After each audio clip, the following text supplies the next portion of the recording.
Você já acordou sentindo que havia algo errado, mas não conseguia identificar o quê? Já se pegou fazendo coisas que nem queria fazer? Comprando coisas de que nem precisava? Vivendo uma vida que parecia mais com a de outra pessoa do que com a sua? Se respondeu sim, você precisa ouvir esta história. Uma história que começou em 1932, mas que está acontecendo agora, na sua vida, no seu celular, na sua mente. Aldous Huxley não estava inventando uma fantasia quando escreveu Admirável Mundo Novo. Não, ele estava revelando um terrível segredo, como controlar uma pessoa inteira sem que ela perceba.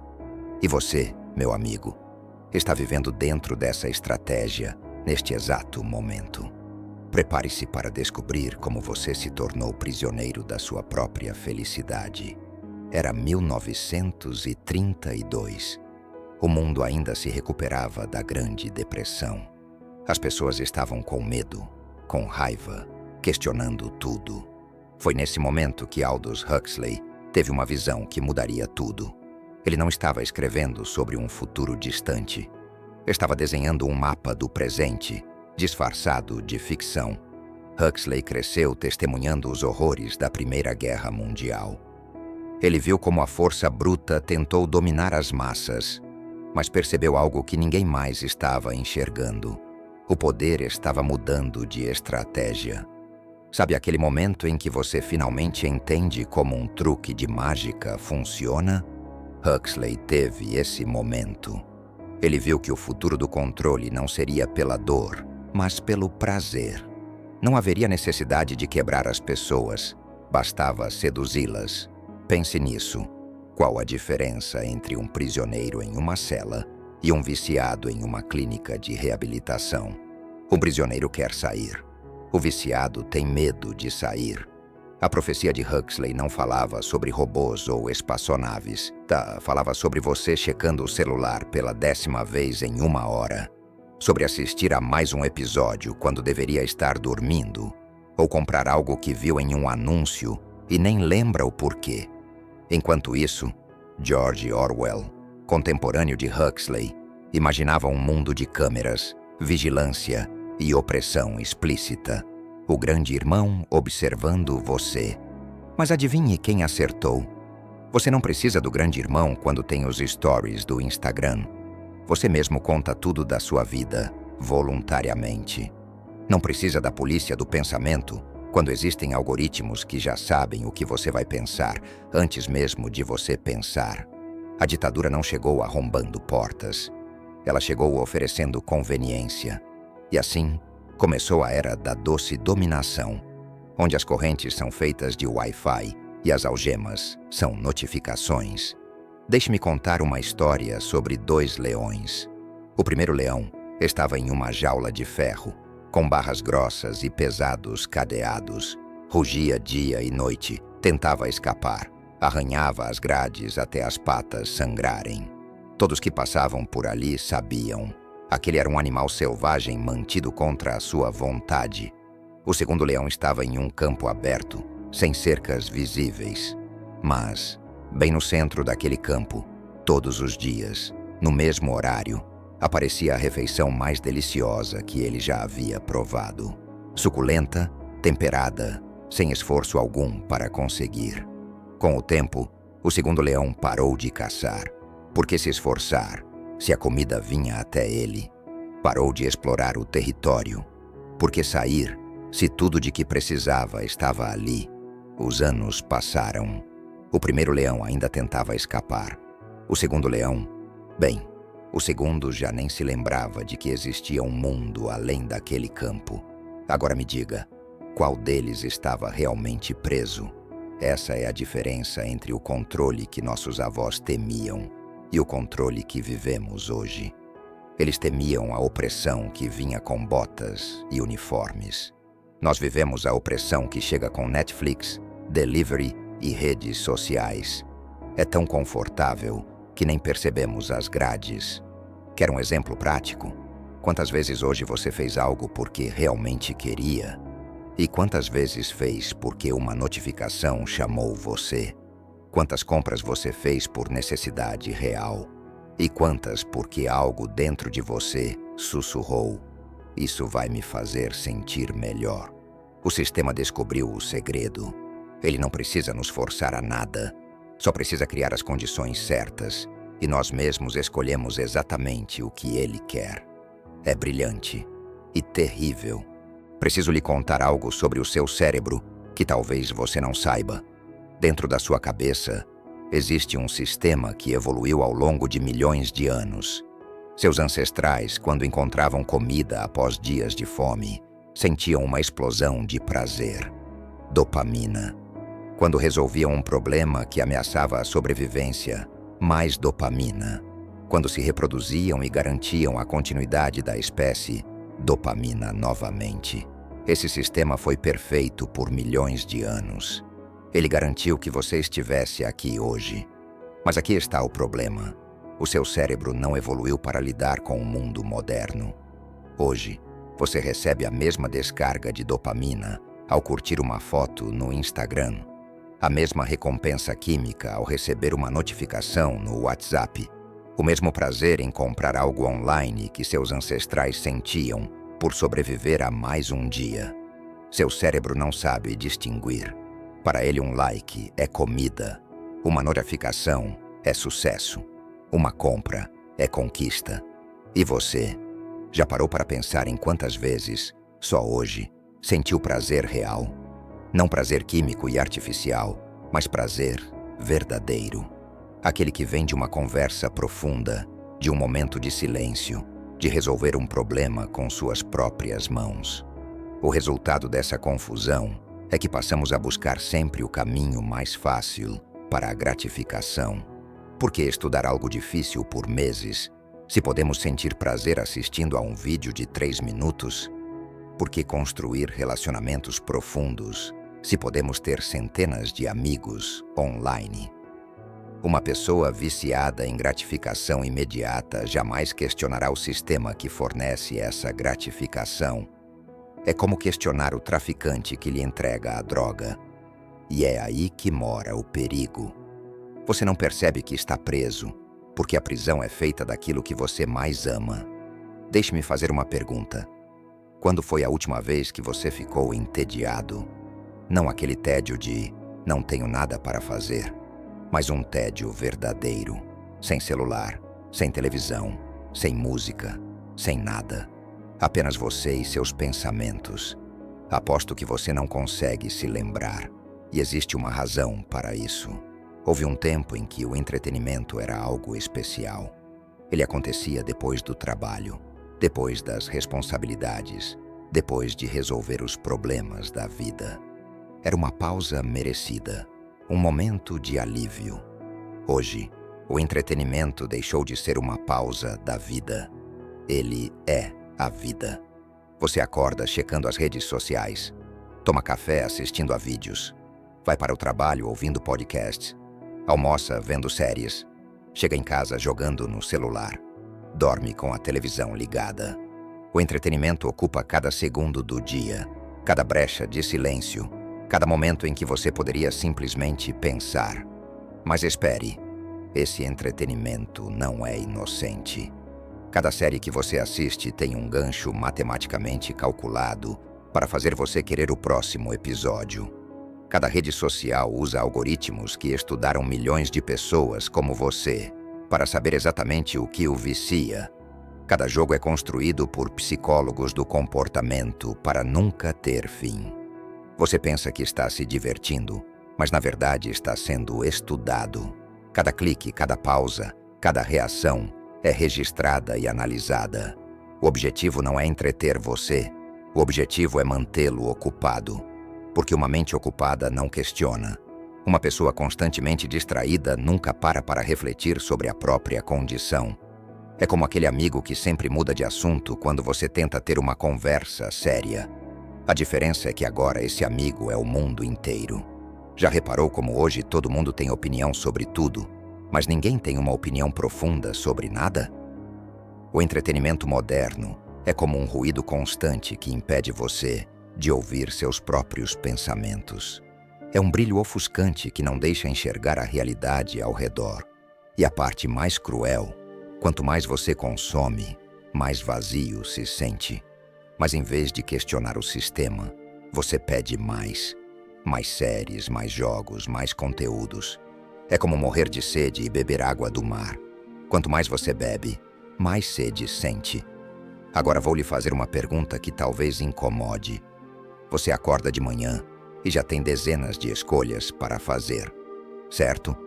Qual roupa usar, entre tantas no armário? Qual café pedir, entre várias opções de delivery? Qual música ouvir na playlist personalizada? Qual série assistir, em meio ao catálogo infinito? A sensação é de liberdade total, de controle absoluto sobre a própria vida.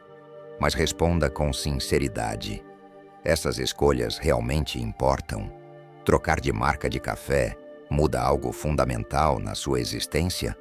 Escolher entre Netflix e Amazon Prime transforma sua realidade de alguma forma?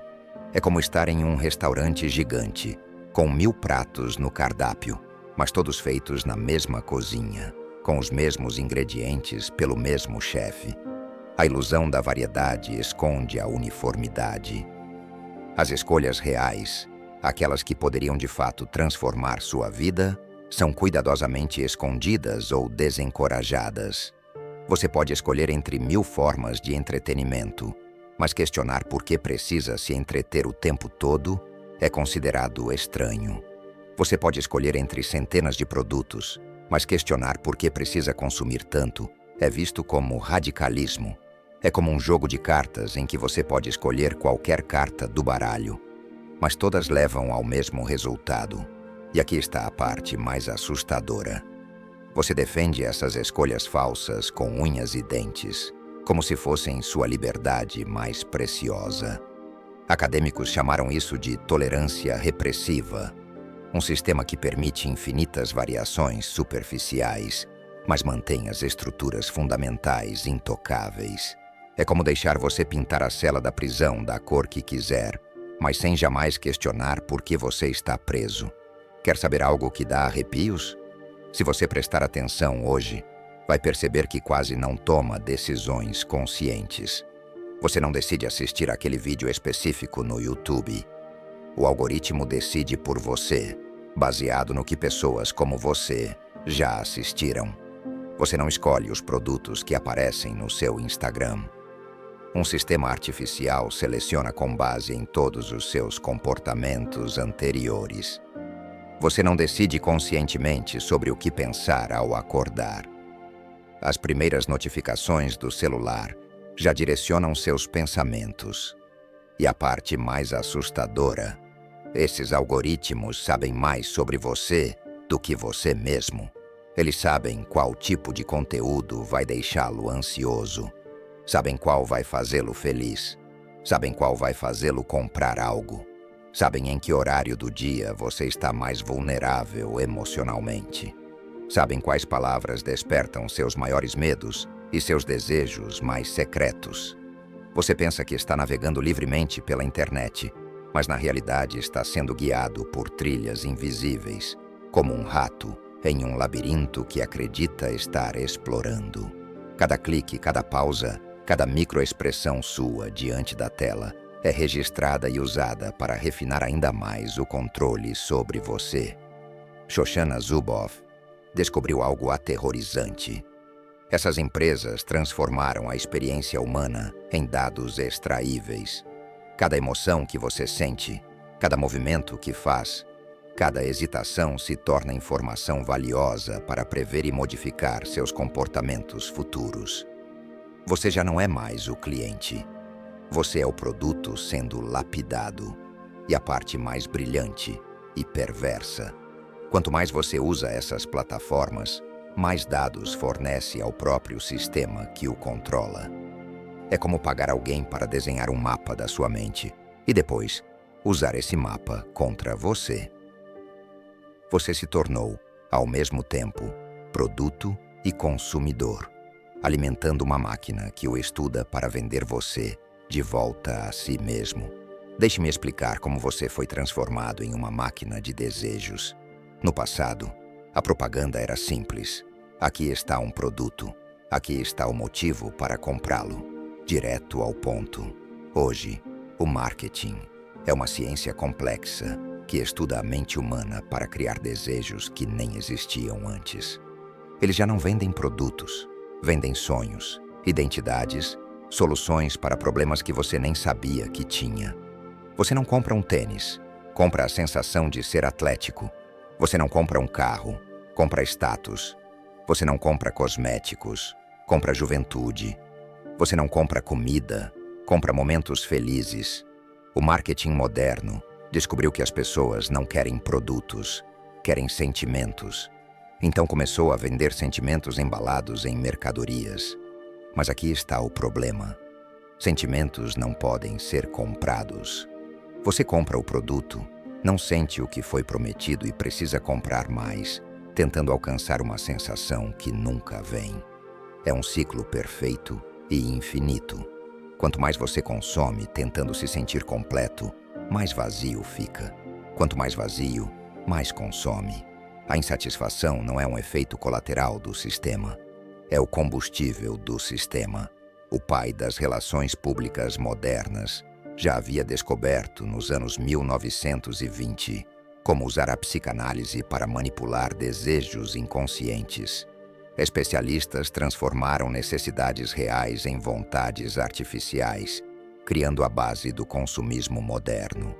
Hoje, empresas gastam bilhões estudando suas inseguranças, seus medos, seus desejos mais íntimos. Criam campanhas que tocam exatamente nos pontos em que você se sente inadequado. Fazem você acreditar que há algo errado com a sua vida atual e que a solução está na uma compra de distância. Você trabalha 40 horas por semana para ter dinheiro para comprar coisas que prometem fazê-lo feliz. A felicidade nunca chega, então você trabalha mais para comprar mais coisas. Sua vida inteira se transforma em uma corrida atrás de uma cenoura que está sempre um passo à frente. E, enquanto corre, não tem tempo de perceber que talvez a felicidade não esteja à venda. Preciso lhe contar sobre a maior transformação que já aconteceu na história da humanidade. Tudo. E quando digo tudo, é realmente tudo na vida moderna que foi transformado em mercadoria. Você já não come. Você consome experiências gastronômicas. Você já não dorme. Você investe em bem-estar. Você já não se relaciona. Você busca conexões autênticas no aplicativo certo.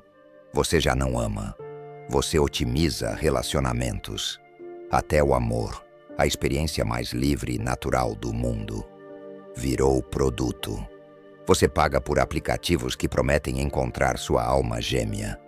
Paga por coaches que ensinam como conquistar alguém. Paga por terapias que prometem ensinar você a se amar. A comida deixou de ser nutrição para virar experiência. Você não vai mais a um restaurante para matar a fome, mas para viver momentos. Paga não pela refeição, mas pela atmosfera, pela foto que vai postar, pela sensação de estar fazendo algo especial. Até a natureza precisa ser empacotada e vendida. Você já não pode simplesmente sair para caminhar. Precisa de aplicativos que gamificam o exercício, roupas técnicas especiais, playlists motivacionais. Pensadores já haviam previsto que tudo se transformaria em mercadoria. Mas nem eles imaginaram que isso incluiria emoções, relacionamentos e até a busca espiritual.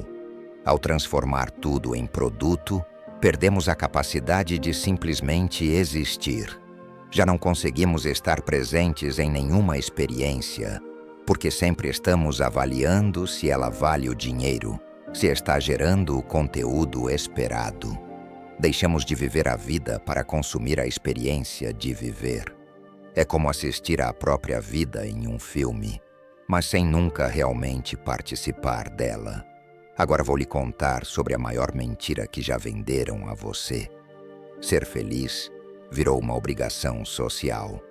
Você já não pode simplesmente existir com sua tristeza natural, seus medos, suas dúvidas. Precisa estar sempre bem, sempre otimista, sempre grato, sempre crescendo. A felicidade deixou de ser um estado ocasional para se tornar uma meta permanente. E onde há uma meta que todos precisam alcançar, existe uma indústria bilionária pronta para vender a solução. Coaches de felicidade, cursos de pensamento positivo, aplicativos de meditação, retiros de mindfulness, suplementos para o humor, transformaram o bem-estar em negócio. Mas eis a ironia.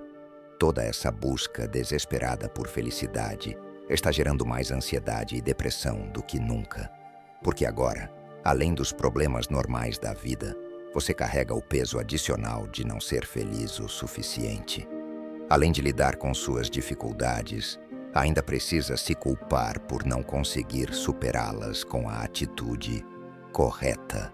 A meditação, que por milênios foi uma prática gratuita de autoconhecimento, virou aplicativo pago. A terapia, que deveria ser um espaço sagrado, virou conteúdo para redes sociais. O silêncio, que sempre foi livre e acessível, virou produto vendido em retiros caríssimos. Até a espiritualidade foi comercializada. Você já não pode ter uma conexão simples e direta com o sagrado. Precisa comprar cristais, fazer cursos, seguir gurus. Byung-Chul Han descreve nossa era como a sociedade do cansaço, em que o imperativo de estar sempre positivo, sempre produtivo, sempre otimizado, gera um esgotamento psíquico sem precedentes. Já não somos reprimidos de fora. Nós nos reprimimos por dentro, acreditando que cada insatisfação é um fracasso pessoal. O resultado é uma geração inteira que se sente culpada por não estar constantemente feliz, que gasta fortunas tentando comprar bem-estar. A própria felicidade virou mais uma prisão dourada. Você já parou para pensar por que passamos 16 anos da vida dentro de uma sala de aula? O sistema educacional moderno não foi criado para formar pensadores livres, questionadores, pessoas capazes de enxergar além das aparências. Ele foi projetado para produzir trabalhadores obedientes, consumidores eficientes, cidadãos que seguem regras sem questionar. Desde cedo, a criança aprende que sua principal função é conformar-se, sentar-se na carteira certa, na hora certa, fazer as atividades certas, dar as respostas certas. Não é ensinada a pensar criticamente sobre o que aprende, mas a memorizar e repetir. Não é incentivada a perguntar por que as coisas são como são, mas a aceitar que é assim que deve ser. O currículo é cuidadosamente selecionado. Você aprende matemática suficiente para fazer cálculos, mas não o bastante para entender como o dinheiro realmente funciona. Aprende história suficiente para passar na prova, mas não para reconhecer padrões que se repetem. A educação virou uma linha de montagem que pega crianças naturalmente curiosas e as transforma em adultos que só fazem perguntas cujas respostas não ameaçam o sistema. Professores críticos afirmam que a escola moderna não educa, ela escolariza. Ensina conformidade, dependência, passividade. E isso funciona perfeitamente. Depois de 16 anos sendo recompensado por dar as respostas certas, em vez de fazer as perguntas certas, você se torna um adulto que sempre busca a resposta que as autoridades querem ouvir. Prefere a segurança da conformidade ao risco do pensamento independente. A educação prometeu ensinar você a pensar, mas ensinou a obedecer. Prometeu prepará-lo para a vida, mas apenas o preparou para ser uma engrenagem da máquina. E o mais cruel, você ainda carrega a culpa de não ter aproveitado melhor a educação que recebeu. Agora vou lhe contar sobre a guerra que acontece diante do espelho. Seu corpo se tornou um campo de batalha entre quem você é e quem o sistema precisa que você seja. Cada centímetro, cada imperfeição, cada sinal de envelhecimento é tratado como um problema que precisa ser resolvido, comprando alguma solução. Você já não pode simplesmente habitar seu corpo em paz. Precisa estar sempre trabalhando nele, melhorando, otimizando, corrigindo. Academia para ficar forte, dieta para emagrecer, cosméticos para parecer jovem, cirurgia para ser perfeito. Seu corpo virou-lhe um projeto sem fim. Mas essa obsessão não é sobre saúde ou bem-estar. É sobre controle. Um corpo que nunca é bom o suficiente gera uma mente que nunca se sente adequada. Uma pessoa insegura com sua aparência é mais fácil de manipular, mais disposta a comprar soluções, menos propensa a questionar autoridades. A indústria da beleza e do fitness cria padrões impossíveis de alcançar naturalmente. E depois, vende os produtos que prometem ajudar você a chegar lá. É um jogo em que as regras são manipuladas para que você sempre perca, sempre precise de mais um produto, mais um tratamento, mais um esforço. Seu corpo, que deveria ser sua casa, virou sua prisão. Você não o vive com prazer, mas com ansiedade constante. Não o sente como fonte de força, mas de vergonha. E enquanto você está ocupado odiando o próprio corpo, controlando cada caloria, verificando cada ruga no espelho, não sobra energia mental para questionar por que precisa fazer tudo isso. Agora preciso falar sobre a nossa nova religião, a tecnologia. Ela se tornou nossa fé absoluta, com dogmas inquestionáveis, promessas de salvação e adoração cega ao progresso. Qualquer coisa nova é automaticamente considerada melhor. Qualquer inovação é vista como evolução. Qualquer crítica é tratada como heresia contra o futuro. Acreditamos religiosamente que a tecnologia resolverá todos os problemas da humanidade: fome, pobreza, doenças, solidão, ignorância. Tudo será curado pela próxima inovação. Mas repare em algo estranho. Quanto mais tecnologia temos, mais novos problemas surgem. A automação deveria nos libertar do trabalho repetitivo, mas criou uma vigilância comportamental sem precedentes. Os smartphones nos conectaram ao mundo todo, mas nos desconectaram das pessoas ao nosso lado. As redes sociais prometeram aproximar, mas criaram a geração mais solitária da história. Cada nova tecnologia é vendida como libertação, mas na prática, cria novas formas de dependência. Você já não precisa memorizar informações, mas perdeu a capacidade de pensar profundamente.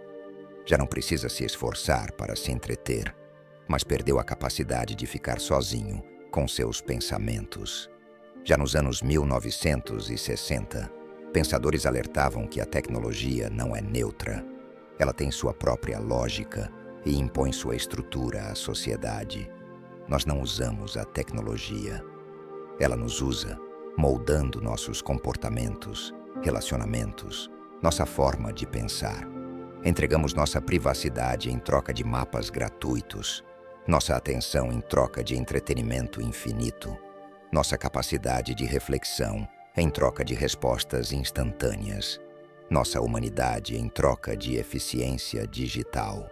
E chamamos isso de progresso, como se não houvesse alternativa, como se fosse o único caminho possível. E aqui chegamos ao truque mais impressionante do sistema: sua capacidade de absorver até mesmo os movimentos que deveriam destruí-lo. Toda rebelião genuína é rapidamente capturada, processada e transformada em produto vendável. A resistência vira marca registrada. Pense nos movimentos contraculturais dos anos 1960. Começaram como rejeição radical ao consumismo, ao militarismo, aos valores tradicionais. Mas em poucos anos, a estética hippie já era vendida em lojas de departamento. A música de protesto virava trilha sonora de comerciais. Cabelos longos e roupas coloridas viraram moda. O punk nasceu como um grito de revolta contra o sistema, mas rapidamente se tornou uniforme vendido em lojas especializadas. O rap nasceu nas ruas como a voz dos oprimidos, mas virou ferramenta de marketing de marcas globais. Até movimentos mais recentes seguem o mesmo padrão. O ativismo ambiental vira consumo consciente que abre novos mercados. A crítica ao capitalismo vira empreendedorismo social. A busca por autenticidade vira personal branding, que transforma até a própria personalidade em produto.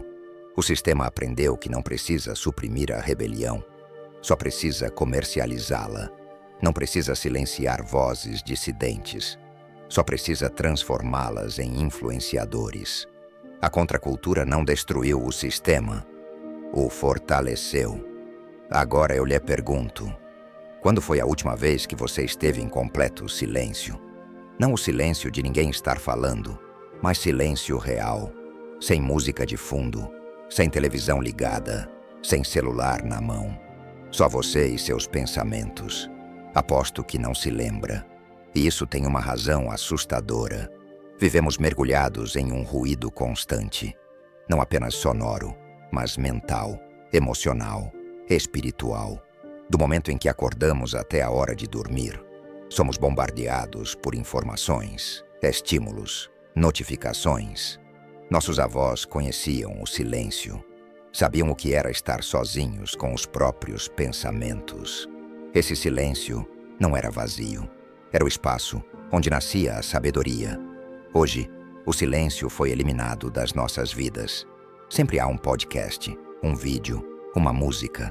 Até nos momentos mais íntimos, no banheiro, na cama, caminhando, estamos conectados, estimulados, ocupados. E esse ruído constante não é acidental. É estratégia, porque no silêncio, coisas perigosas acontecem.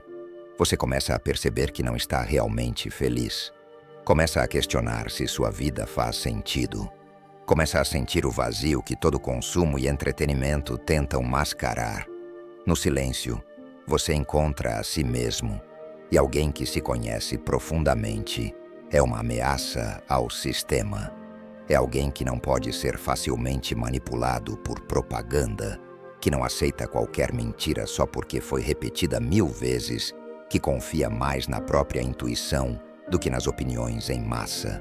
Já no século XVII, pensadores diziam que toda a infelicidade humana vem de não saber permanecer quieto em um quarto.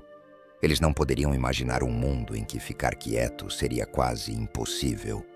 O sistema sabe. Quem controla o silêncio, controla a mente. E uma mente que nunca silencia, jamais desperta.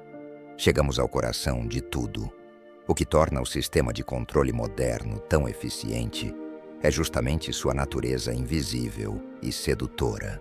Diferente dos regimes autoritários do passado, que precisavam usar violência explícita, o sistema atual não precisa nem levantar a mão. Não há soldados batendo à sua porta, porque você já abriu todas voluntariamente. Não há censura explícita, porque você mesmo escolhe consumir apenas conteúdos que confirmam suas crenças. Não há campos de trabalho forçado, porque você voluntariamente trabalha mais horas do que qualquer escravo da história. É a prisão perfeita. Você tem as chaves, mas acredita que é livre. Pode sair a qualquer momento, mas escolhe ficar, porque a prisão é mais confortável que a liberdade. As grades são invisíveis, mas mais fortes que qualquer metal. E se alguém tenta mostrar essas grades, você as defende. Se alguém questiona se isso é realmente liberdade, você se ofende. Se alguém sugere que pode haver outra forma de viver, você o chama de radical, nostálgico, desconectado. O maior poder do sistema não é oprimir, mas fazer a opressão parecer escolha pessoal. Não é controlar, mas fazer o controle parecer liberdade. Agora vou falar sobre a escravidão moderna, o trabalho. O trabalho de hoje criou uma nova forma de escravidão, mais eficiente que a antiga, porque o escravo paga pela própria manutenção. Você trabalha 8, 12 horas, às vezes mais, e ainda se considera sortudo por ter um emprego. O trabalho não é mais uma troca de tempo por dinheiro. É a troca da sua identidade, criatividade, humanidade por um salário que mal paga as contas. Você não trabalha apenas no expediente. Leva trabalho para casa, sonha com ele, se preocupa com ele nos fins de semana. Antropólogos descobriram algo chocante. Grande parte dos empregos modernos não produz nada de valor real para a humanidade.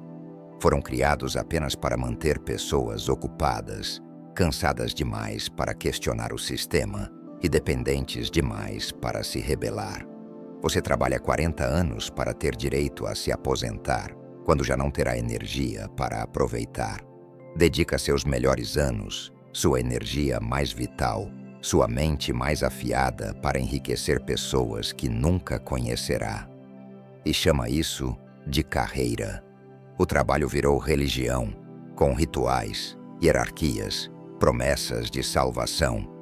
Trabalhe duro e será recompensado. Seja produtivo e será valorizado. Sacrifique-se hoje para ter sucesso amanhã. Mas as recompensas nunca chegam. O reconhecimento é sempre condicional e o sucesso é sempre redefinido para ficar fora do seu alcance. Enquanto você se perde em metas, produtividade e crescimento profissional, não sobra tempo nem energia para crescer como ser humano. O trabalho moderno não liberta. Ele aprisiona. Mas uma prisão tão bem disfarçada que você compete com outros prisioneiros pela melhor cela. E não é só o trabalho. Até a família foi transformada em máquina de consumo. A família nuclear moderna foi criada como a menor unidade de consumo possível. Diferente das famílias extensas tradicionais, onde recursos eram compartilhados, cada lar precisa ter sua própria máquina de lavar, seu próprio carro, seus próprios equipamentos. É uma multiplicação artificial de necessidades. E mais, a família virou fábrica de consumidores. Crianças são expostas à publicidade desde o nascimento, treinadas para associar amor a presentes, sucesso a marcas, identidade a produtos. Pais trabalham cada vez mais horas para bancar escolas, cursos, atividades, roupas de marca, tecnologia. Como não têm tempo para estar presentes, compensam comprando coisas. A família, que deveria ser refúgio contra a lógica do mercado, virou seu posto avançado mais eficiente. E a democracia moderna? Ela criou a ilusão perfeita de participação política. Você vota a cada 4 anos, escolhendo entre candidatos pré-selecionados e financiados pelos mesmos grupos econômicos. É como escolher entre Coca-Cola e Pepsi. Marcas diferentes, mas a mesma indústria. Enquanto você briga em grupos de WhatsApp sobre esquerda e direita, as decisões reais são tomadas em salas privadas por pessoas que nunca aparecem nas urnas. Bancos centrais definem políticas econômicas sem consultar ninguém. Corporações influenciam leis por meio de lobbies. Organizações internacionais impõem regras que ninguém escolheu. É a chamada fabricação do consentimento. As pessoas acreditam que participam de decisões importantes, quando, na verdade, apenas escolhem entre opções previamente aprovadas. É uma democracia de fachada. Agora a notícia mais importante. Se existe uma saída desse labirinto de prazer e controle, ela não está em mais conforto, mais facilidade, mais gratificação instantânea.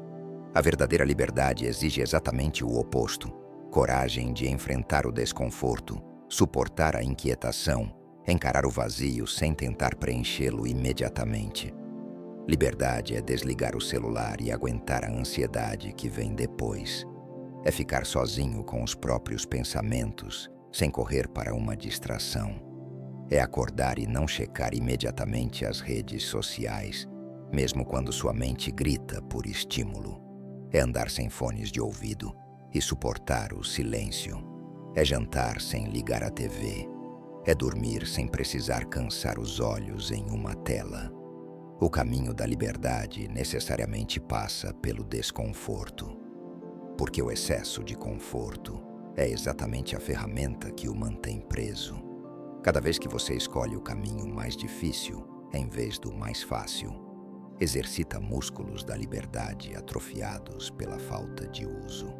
Não significa viver uma vida de privações masoquistas, mas recuperar a capacidade de escolher conscientemente em vez de reagir automaticamente. A verdadeira revolução começa dentro, na intimidade da sua consciência, no silêncio dos seus pensamentos. A desobediência hoje é recusar-se a participar da corrida. É parar de querer impressionar pessoas que você nem conhece, com coisas que você nem deseja. É escolher o essencial e deixar o supérfluo. É desobediência sentar-se em silêncio por alguns minutos todos os dias, sem fazer nada produtivo, sem consumir conteúdo, sem otimizar nada. É desobediência olhar para o céu sem fotografar. É desobediência ter uma conversa profunda sem compartilhar nas redes. A desobediência mais radical é simplesmente ser você mesmo em um mundo que lucra com sua insatisfação. É estar em paz com quem você é, sem precisar se otimizar o tempo todo. É encontrar alegria em coisas simples que não podem ser vendidas. A verdadeira liberdade não está em mais opções de consumo, mais entretenimento, mais conforto. Está na coragem de escolher silêncio em um mundo barulhento, simplicidade em uma era complexa, presença em uma era de distração constante. Ou você acorda agora, ou continua sonhando a vida que o sistema escolheu para você. Se este conteúdo despertou algo em você, se trouxe à tona perguntas que estavam adormecidas, então sua própria revolução interior já começou. Inscreva-se no canal para continuar essa jornada de despertar e deixe o seu like para que mais pessoas descubram essas verdades capazes de transformar vidas. A mudança começa quando paramos de consumir passivamente e passamos a escolher conscientemente.